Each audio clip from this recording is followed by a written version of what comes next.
Hello! This story is part of a series titled Memories of Tehran. Many of us have dreams of finding that pot of gold. The question is, what do we do with it once we find it? My father believed in helping those who were less fortunate than he, and I seem to have followed in his footsteps. Welcome to Storytime with Kumars. My name is Kayo Jijina, and this is my story titled The Irish Connection. I think we all have one.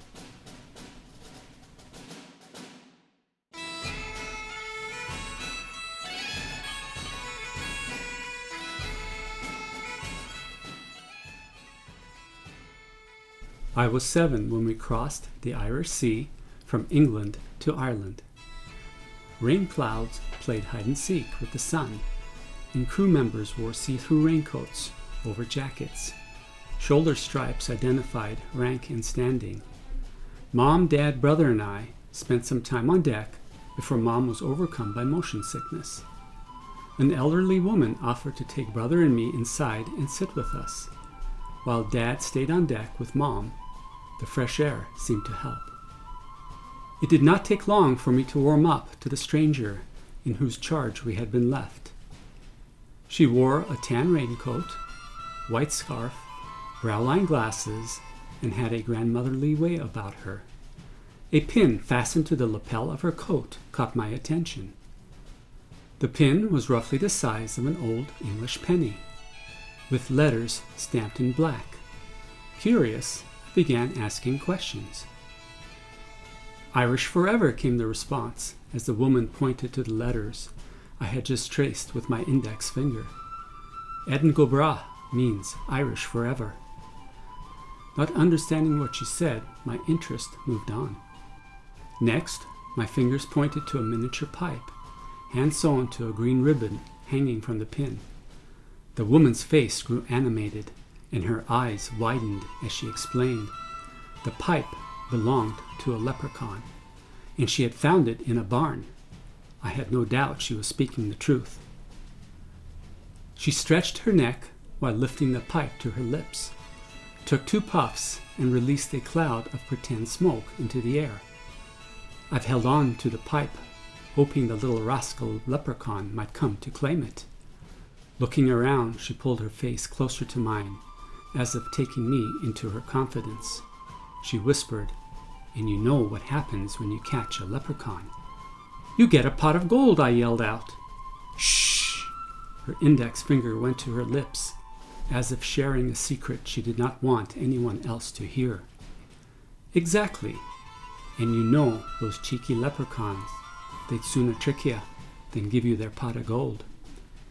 I had heard story of leprechauns and pots of gold, but never met someone who had first-hand experience.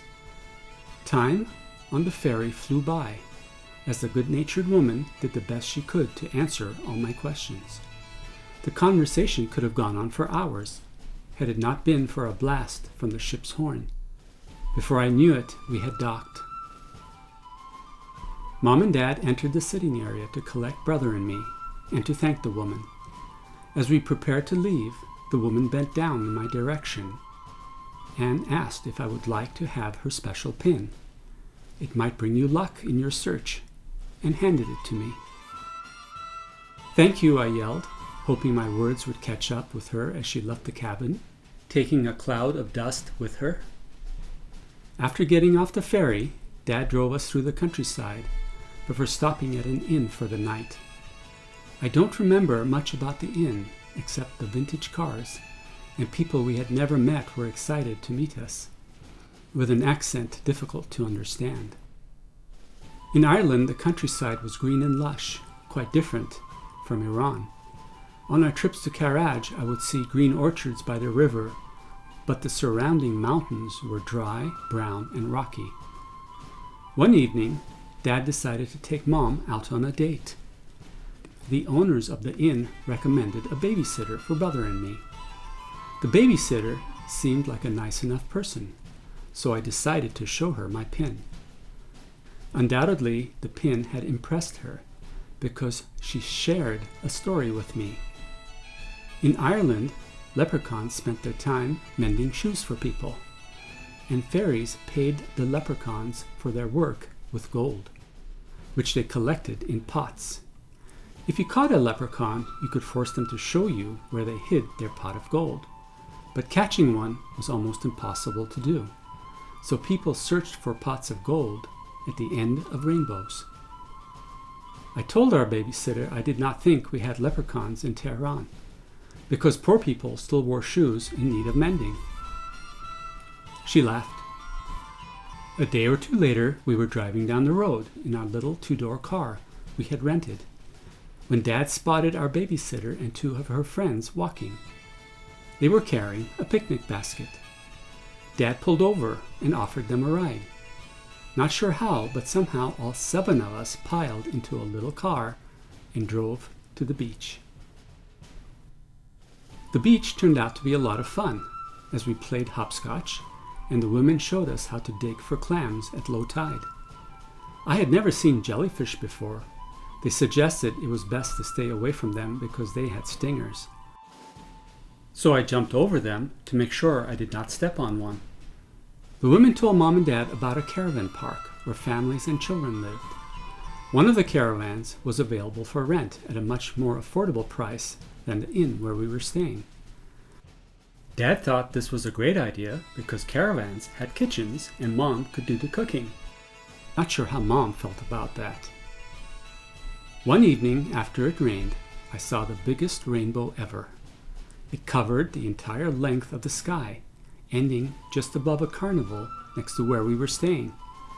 I could tell this was no ordinary rainbow, but a magical one. Later in the afternoon, the 4 of us walked over to the carnival, and I began to look around. The carnival had a few rides, stuff to eat, and games for people to play, but that was not what I was looking for. As I wandered around, I saw 3 shamrocks painted on the side of a tent. Immediately I knew that's where the gold was. One of the sides of the tent had been rolled up and fastened, making it easy to see inside. There were 3 rows of tables, about 10 feet long, with a wooden top painted white. On the table sat shiny machines with pull handles. A few had people pulling on the handles, and sometimes they let out a happy yell. We all went inside. Mom and Dad played with one of the machines as I walked around. Behind the machines sat a small paper cup with a tube from the machine dropping into it. I decided to pick up one of the cups and look inside. Much to my surprise, there were coins inside. I peeked to see if I could find any leprechauns hiding, but there were none. I emptied the coins from the cup into my pocket and moved on to the next machine. Most of the cups were empty, but a few had coins. Before I could get too far, it was time to go. Even though I didn't find any gold, the babysitter had been right about the rainbow. 1 or 2 days later, Mom, Dad, brother, and I were in a small family-owned grocery store. As Mom and Dad went to find stuff to make dinner, I was told to wait by the checkout counter. It was not unusual to be told to wait someplace as Mom and Dad looked around. It made things easier on them. The checkout counter was an old wooden desk with a sheet of glass on top and pictures underneath. On the desk was an empty milk bottle half filled with coins, and a handwritten note scotch-taped to the outside. I asked the woman about the bottle and if a leprechaun had left it behind. The woman told me they were collecting money for a local orphanage, and people would sometimes drop the change they had left over from shopping into the bottle. I knew what an orphanage was because I had seen the Disney show Pollyanna on television.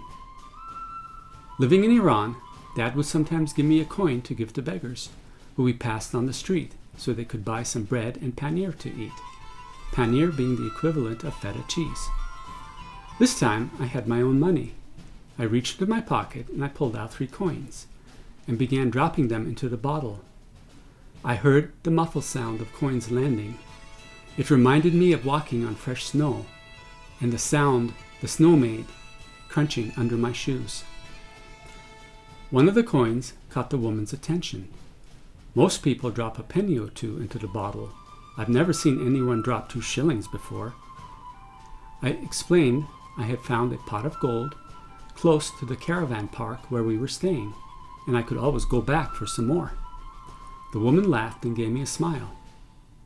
I think you have a wee bit of Irish in you, she said.